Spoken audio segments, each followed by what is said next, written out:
HSC পরীক্ষায় যুক্তিবিদ্যায় আমার mark ছিল 99 মার্কস আউট অফ 100, মানে 100-তে 99 মার্ক। তো কীভাবে আমি এই 100-তে 99 মার্ক পেলাম, আজকের ভিডিওতে সম্পূর্ণ বিষয়টি আলোচনা করব। এইচএসসিতে যুক্তিবিদ্যার একটি পার্টে আমার মার্ক ছিল 100-তে 99। তো সেখানে নৈবেদিকে ছিল 30-এ 30 এবং সৃজনশীল ছিল 70-এ 69 মার্কস।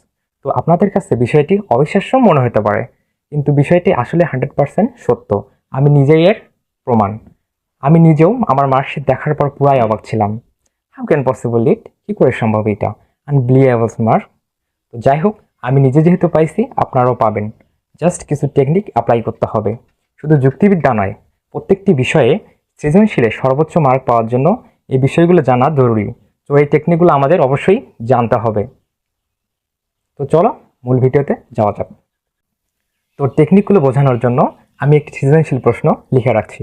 তো এইটার মাধ্যমে সম্পূর্ণ বিষয়টি বোঝানোর চেষ্টা করব।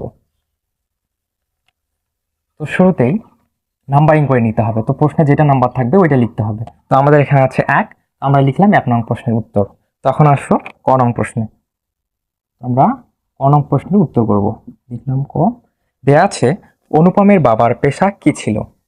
আমরা উত্তর করব অনুপমের বাবার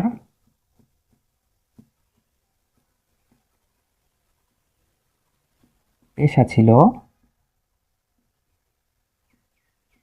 ওকালতি। ওকালতি। আমরা যদি এভাবে আনসারটি করি কয়েক, তো একে আমরা 1 মার্ক পাইলাম। এখন আসো খ নম্বর প্রশ্নে। খ। তো প্রশ্নে দেওয়া আছে অনুপমের মামা শ্যাকরাকে বিয়ে বাড়িতে এনেছিল কেন। তখন আমরা উত্তর করব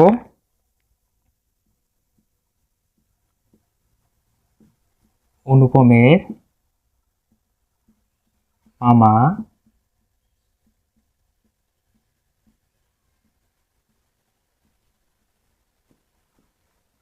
যৌতুক লোভী ও হীন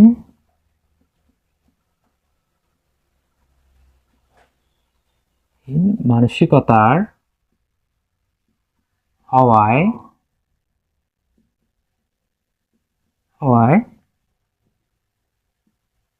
গহনা পরীক্ষা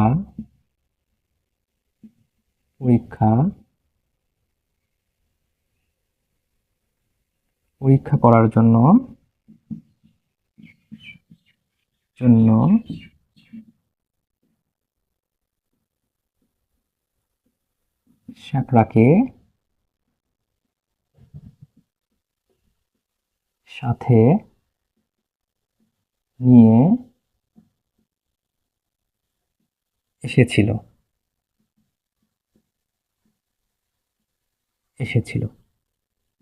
তো এইটা হচ্ছে আমার প্রথম স্টেপ। তো খ নাম্বারে আমাদের দুইটা স্টেপে লিখতে হবে। তো প্রথম স্টেপে আমরা লিখলাম অনুপমের মামা যৌতুকলোভী ও হীন মানসিকতার হওয়ায় গহনা পরীক্ষা করার জন্য শ্যাকরাকে সাথে নিয়ে এসেছিল। তো এখন এই লাইনটার উপর ভিত্তি করে আমাদের আরেকটু কথা লিখতে হবে। তো এখন আমরা কি লিখতে পারি, অনুপমের মামা যৌতুকলোভী ও হীন মানসিকতার হওয়ায় গহনা পরীক্ষা করার জন্য শ্যাকরাকে সাথে নিয়ে এসেছিল। তো এই লাইনটার উপর ভিত্তি করে আরো কিছু আমাদের কি লিখতে হবে। তো তোমরা লিখতে পারো কন্যাপক্ষের গহনা আসল কি নকল তা পরীক্ষা করার জন্য তার মামা গহনা পরীক্ষা করার জন্য শ্যাকরাকে সাথে নিয়ে এসেছিল। তো এইরকম কয়েকটি লাইন আর কিছু লিখলে আমাদের আরেকটি স্টেপ হয়ে যাবে। তো আমাদের কি করতে হবে, দুইটা স্টেপ কিন্তু লিখতে হবে। তো আমরা যদি এইভাবে দুইটা স্টেপ লিখতে পারি, তো আমার এখানে ক্ষয়ে 2 মার্ক পেয়ে যাব। তো আমরা যদি একটু লিখি এখানে 1 মার্ক পাবো এবং এটার উপর ভিত্তি করে যদি আরেকটু এখানে লিখি, তাহলে আমাদের আরেকটা মার্ক এখানে পাবো। তো এখানে দুইটা স্টেপে লিখলে আমরা ক্ষতে 2 মার্ক পাবো। তো আমাদের এইভাবে লিখতে হবে। এখন চলো গ নম্বরে, গ নং প্রশ্ন। গ নং প্রশ্নের উত্তর করার আগে আমাদের উদ্দীপক ভালোভাবে পড়ে নিতে হবে। উদ্দীপকে দেয়া আছে শ্বশুরবাড়ির লোকেরা যখন জানতে পারলো সুমির বাবা একজন কৃষক, তার অর্থ সম্পদ বলতে তেমন কিছুই নেই, তখন শ্বশুরবাড়িতে সুমির কদর কমতে থাকলো। শুরু হলো তার উপর মানসিক নির্যাতন। স্বামী অপু নির্বিকার প্রতিবাদহীন। তার চোখের সামনেই সুমি ধীরে ধীরে মৃত্যুর কোলে ঢলে পড়ল। তো হচ্ছে প্রশ্নে দেয়া আছে উদ্দীপকের অপু চরিত্রটি তোমার পঠিত গল্পের কোন চরিত্রটির প্রতিনিধিত্ব করে। তো আমরা উত্তরে লিখতে পারি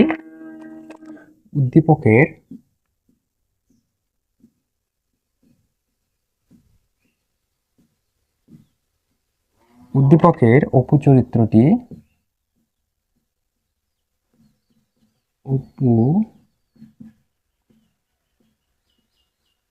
অপু চরিত্রটি অপরিচিত গল্পের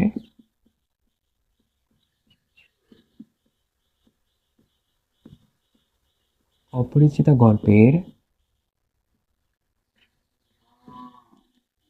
গল্পের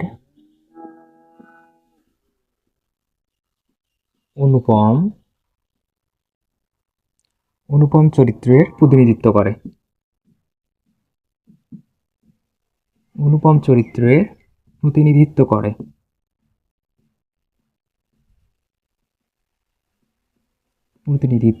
করে। তো এই লাইনটা লেখার মাধ্যমে আমরা এখানে কি পাবো, 1 নাম্বার পেয়ে যাব। তো এই লাইনটার উপর ভিত্তি করে পাঠ্যের সঙ্গে মিলে রেখে কিছু কথা লিখতে হবে। তো এখানে আমরা কিছু কথা লিখতে হবে আমাদের। তো আমরা এখানে লিখতে পারি অপরিচিতা গল্পে অনুপম ছিল ব্যক্তিত্বহীন, সে কোনো সিদ্ধান্ত গ্রহণ করতে পারত না। মানে তার বিবাহকালে যৌতুক নিয়ে মামার বাড়াবাড়িতেও সে কোনো প্রতিবাদ করতে পারেনি। তো এইরকম সামথিং কিছু কথা লিখবো। তো এখানে লেখার পর তো আমাদের তখন স্টেপ হয়ে যাবে 2টা। তো এখানে স্টেপ হলো 1টা, এখানে কিছু লিখবো, হয়ে যাবে স্টেপ 2টা। তো আরও একটি স্টেপ আমাদের লিখতে হবে। তো এখানে আমরা লিখতে পারি উদ্দীপকে দেয়া আছে। তো আমরা উদ্দীপক থেকে এই বিষয়গুলো আমাদেরকে কিছু লিখতে হবে। হ্যাঁ, তো এইটা লেখার পর আমরা এখানে কিছু লিখতে পারি, যেমন উদ্দীপকে স্বামী অপু ছিল নির্বিকার, প্রতিবাদহীন, সে প্রতিবাদ করতে পারতো না, সে কোনো প্রতিবাদ করেনি। এরকম সামথিং কিছু কথা লিখবা। লেখার পর অনুপম পাঠ্যের অপরিচিত গল্পের অনুপম এবং উদ্দীপকের মধ্যে তাদের চরিত্রের এই দিকগুলো মিল পাওয়া যায়, তারা প্রতিবাদহীন, নির্বিকার। তো আমরা এই কারণে আমরা লিখলাম উদ্দীপকের অপু চরিত্রটি অপরিচিত গল্পের অনুপম চরিত্রের প্রতিনিধিত্ব করে। তো এখানে আমরা এইভাবে কিছু কথা লিখব। তো আমাদের তখন হয়ে যাবে 3টা স্টেপ। তো আমাদের এক কথায় গ নম্বরে স্টেপ দিতে হবে 3টা, 3টে স্টেপ দিতে হবে। তো 3টে স্টেপ দিবা এবং কথাগুলো যদি সুন্দরভাবে একটু সাজিয়ে গুজিয়ে লিখতে পারো, তো এখানে তোমরা 3 মার্ক পেয়ে যাবা। এখানে মার্ক কাটার কোনো অপশন নেই। যদি 3টে স্টেপে লেখো এবং কথাগুলো যদি একটু সাজিয়ে লিখতে পারো, তাহলে 3 মার্ক পাবা। তো গ নম্বর আমাদের এইভাবে আনসার করতে হবে। হ্যাঁ, ঘ নং প্রশ্ন। তো ঘ নং প্রশ্নের উত্তর করতে আমাদের উদ্দীপক আরেকবার পড়ে নিতে হবে। শ্বশুরবাড়ির লোকেরা যখন জানতে পারলো সুমির বাবা একজন কৃষক যার অর্থ সম্পদ বলতে তেমন কিছুই নেই, তখনই শ্বশুরবাড়িতে সুমির কদর কমতে থাকলো। শুরু হলো তার উপর মানসিক নির্যাতন। স্বামী অপু নির্বিকার, প্রতিবাদহীন। তার চোখের সামনেই সুমি ধীরে ধীরে মৃত্যুর কোলে ঢলে পড়ল। তো ঘ নং প্রশ্নে দেয়া আছে উদ্দীপকের সুমির সাথে তোমার পঠিত গল্পের কল্যাণী চরিত্রটি তুলনামূলক আলোচনা করো। তো আমরা উত্তর লিখতে পারি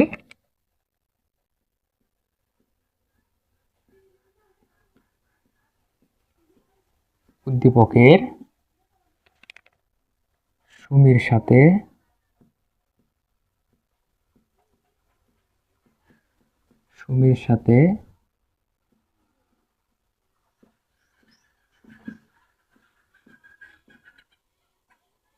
অপরিচিতা গল্পের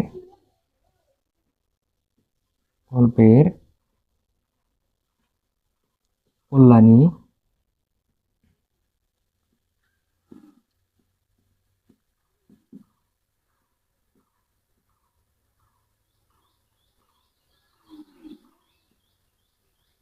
বিপরীতধর্মী দুইটি চরিত্র। তো এটা লেখা মাত্রই আমরা এখানে 1 নাম্বার পেয়ে গেলাম। তো এখানে আমাদের একটা স্টেপ হয়ে গেল।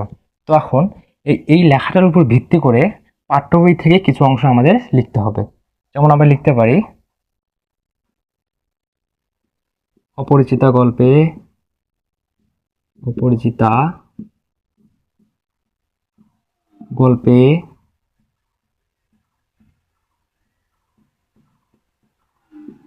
গল্পে কল্যাণী ছিল,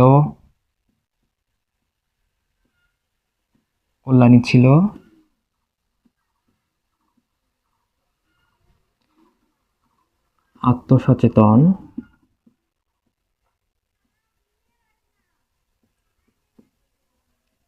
আত্মবিশ্বাসী,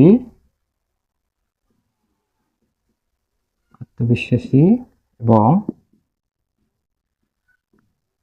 এবং আত্মমর্যাদা এবং এবং প্রতিবাদী তো আমরা এখানে আরো কিছু লাইন লিখবো। লেখার পর তো আমাদের হয়ে যাবে 2টা স্টেপ। তো আমাদের আর কিছু লিখতে হবে এখানে, ঠিক আছে? লেখার পর হয়ে গেল আমাদের 2টা স্টেপ। তো এখন আমাদের লিখতে হবে উদ্দীপকে দেয়া আছে। স্টেপ 3 এর জন্য লিখতে হবে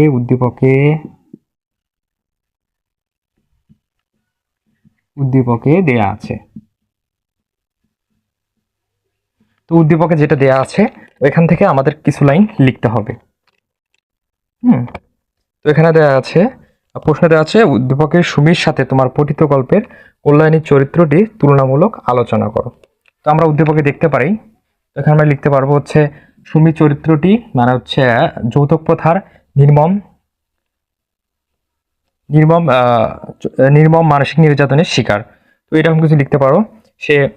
সে প্রতিবাদহীন, এক সময় সে ধীরে ধীরে মৃত্যুর কোলে ঢলে পড়ে, এরকম কয়েকটি ইম্পর্টেন্ট লাইন উদ্দীপক থেকে তুলে দিবা। উদ্দীপক থেকে কিছু লাইন লিখতে হবে। হ্যাঁ, উদ্দীপক থেকে কিছু লাইন লিখলে আমাদের হয়ে যাবে 3টা স্টেপ। এভাবে লিখতে পারবো। তো আমাদের হয়ে গেল 3টা স্টেপ। তো আরেকটি স্টেপ আমাদেরকে দিতে হবে। আমরা 4 নম্বর স্টেপ লিখতে পারবো উপরোক্ত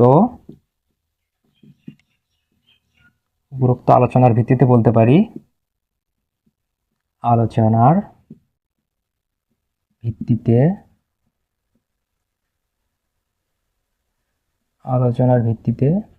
উপরোক্ত আলোচনার ভিত্তিতে বলতে পারি হচ্ছে উদ্দীপকের সুমি প্রতিবাদহীন, সে হচ্ছে সবকিছু নীরবে সহ্য করে যায়, সে একসময় ধীরে ধীরে মৃত্যুর কোলে ঢলে পড়ে। আর হচ্ছে কল্যাণী চরিত্র, সে আত্মমর্যাদাবান, আত্মসচেতন, সে প্রতিবাদী। সত্য মানে উদ্দীপকের সুমি এবং হচ্ছে কল্যাণীর মধ্যে, এই চরিত্রের মধ্যে তাদের এই বিপরীতধর্মী পার্থক্য লক্ষ্য করা যায়। তো এরকম ভাবে কিছু লিখলে হয়ে যাবে আমাদের কি 4টে স্টেপ। তো এইভাবে আমাদের 4টে স্টেপ লিখতে হবে। হ্যাঁ, তো ঘ নম্বরে আমাদের এই 4টা স্টেপ অবশ্যই দিতে হবে। তো 4টে স্টেপ দেওয়ার মাধ্যমে আমরা এখানে 4-এ 4 মার্ক পেয়ে যাব। তো অবশ্যই এই 4টি স্টেপ অনুসরণ করতে হবে। যদি এই 4টি স্টেপ দাও এবং কথাগুলো যদি একটু সাজিয়ে লিখতে পারো, তাহলে তুমি সৃজনশীলে ঘ নম্বরে 4-এ 4 পাবা। এখানে মার্ক কাটার তেমন কোনো অপশন নেই। হ্যাঁ, ঘ নম্বরে 4-এ 4 পাবা। সৃজনশীলে এই স্টেপগুলো ফলো করবা এবং উত্তর লেখার সময় উত্তরগুলো একদম সাজিয়ে গুছিয়ে লেখার চেষ্টা করবা, তাহলে সৃজনশীলে 10-এ 10 মার্ক পেয়ে যাবা। তো আমাদের এইভাবেই সৃজনশীলে উত্তর করতে হবে, ঠিক আছে?